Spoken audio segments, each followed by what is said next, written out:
जैसा हम सभी जानते हैं कि किसी भी राज्य या जिला के विकास के लिए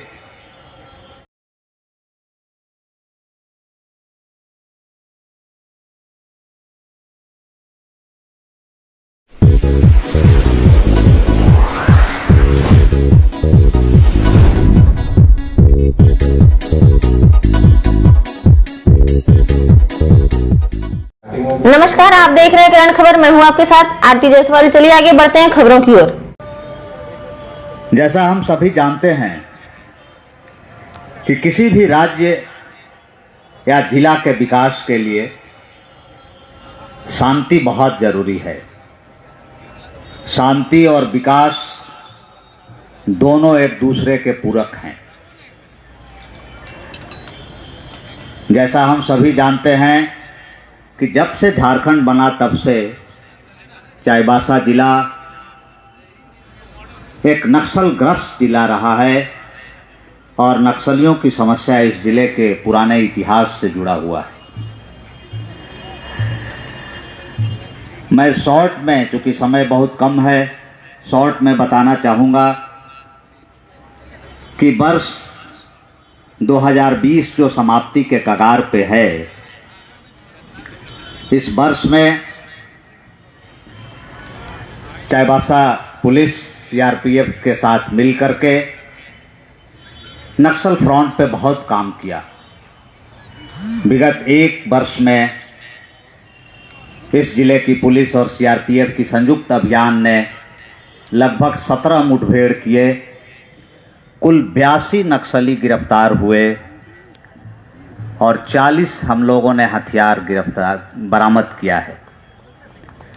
मैं बताना चाहूँगा कि इन हथियारों में AK-47, 2 LMG जो बहुत ही उम्दा किस्म का हथियार है, एक हजारों कारतूस एवं लेवी के पैसे बरामद हुए हैं।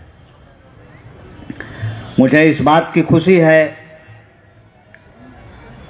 कि इस पूरे वर्ष में इस जिले में लैंड माइंस की घटनाओं में हमारा कोई भी पुलिसकर्मी शहीद नहीं हुआ। ये अपने आप में एक उपलब्धि है और आप लोगों के सहयोग से, जनता के सहयोग से, क्योंकि बिना पब्लिक के सहयोग का कोई भी पुलिस, किसी भी जिले की पुलिस, किसी भी देश की पुलिस सफल नहीं हो सकती है। तो आपके सहयोग से, आपकी सूचना से हम लोग इस जिले में अभी तक 179 लैंडमाइंस बरामद किए हैं, जिसको डिफ्यूज किया गया, जो कि एक बड़ी उपलब्धि है जिला पुलिस की।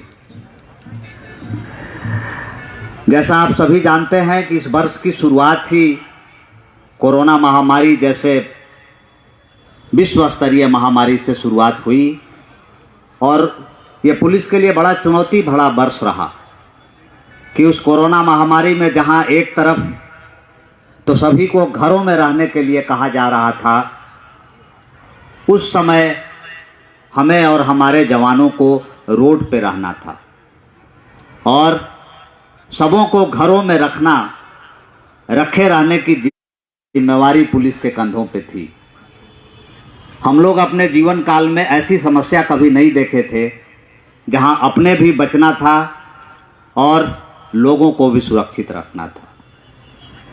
मैं आपको बता दूं कि पुलिस न सिर्फ अपने जिम्मेदारियों को अपने कंधे पे निभाई, बल्कि इस कोरोना महामारी में पुलिस का मानवीय चेहरा भी लोगों ने बड़ा करीब से देखा। पुलिस इस जिले में लगभग 19 थानों में सामुदायिक किचन का निर्वहन किया। आपको जान करके खुशी होगी कि उसमें निःशुल्क गरीबों को खाना खिलाया जा रहा था माननीय मुख्यमंत्री जी के निर्देश पर, और लगभग 90,000 लोग इन सामुदायिक किचन में खाना खाए। यह एक रिकॉर्ड है झारखंड राज्य के लिए। इस दौरान कई चुनौतियां आई और उसमें पुलिस ने मानवीय चेहरा अपना दिखाया। पुलिस के द्वारा एक अभियान इसमें शुरू किया गया था व्हाट्सएप और 100 डायल के कॉल से कि अगर कोई भी वृद्ध नागरिक को दवा की ज़रूरत हो या किसी भी तरह की कोई समस्या हो तो वे पुलिस को कॉल कर सकते हैं और पुलिस उनके घरों में जा कर के उनको सुविधा उपलब्ध कराई। तो हम समझते हैं कि ये मानवीय चेहरा शायद ही कभी पुलिस को दिखाने का इस जनरेशन को मौका मिला होगा जितना इस कोरोना महामारी के दौरान हमें मिला, और लोगों का भी भरपूर प्रयोग में हम लोगों को प्यार मिला। हम इसके लिए सभी पुलिसकर्मी आभारी हैं। अंत में चूँकि समय कम है, मैं इतना ही कहना चाहूँगा हमारे भटके हुए युवक से कि झारखंड सरकार की जो सरेंडर पॉलिसी है नक्सलियों की, क्योंकि इस जिले की सबसे बड़ी समस्या नक्सली है, नक्सल की समस्या है, इसीलिए मैं ये बार बार बात दोहरा रहा हूँ कि आपका जिला समस्याग्रस्त तभी होगा जब नक्सली हथियार छोड़ करके मुख्य धारा में आएंगे। मैं आपको बताना चाहूँगा कि झारखंड सरकार की जो आत्मसमर्पण नीति है ये पूरे देश की अन्य राज्यों की तुलना में काफ़ी अच्छी है, सर्वश्रेष्ठ है। तो आप इस नीति का फ़ायदा उठाएं, हथियार छोड़ें और मुख्य धारा में सम्मिलित हों, क्योंकि हथियार से किसी भी समस्या का समाधान नहीं हो सकता है। आज नक्सल आंदोलन का 55 साल हो गया। 55 साल के बाद समीक्षा होनी चाहिए कि हम इस नक्सल अभियान से क्या खोए क्या पाए।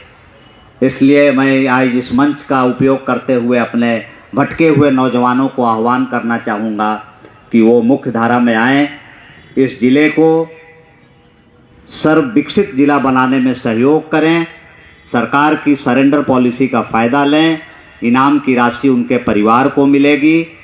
और अगर आप सरेंडर की रास्ता चुनते हैं तो मुझे पूरा विश्वास है कि ये दिन दूर नहीं होगा जब ये ज़िला पूर्ण विकसित जिला और नक्सलग्रस्त जिला से छुटकारा पाने वाला जिला बन जाएगा। जय हिंद, जय भारत।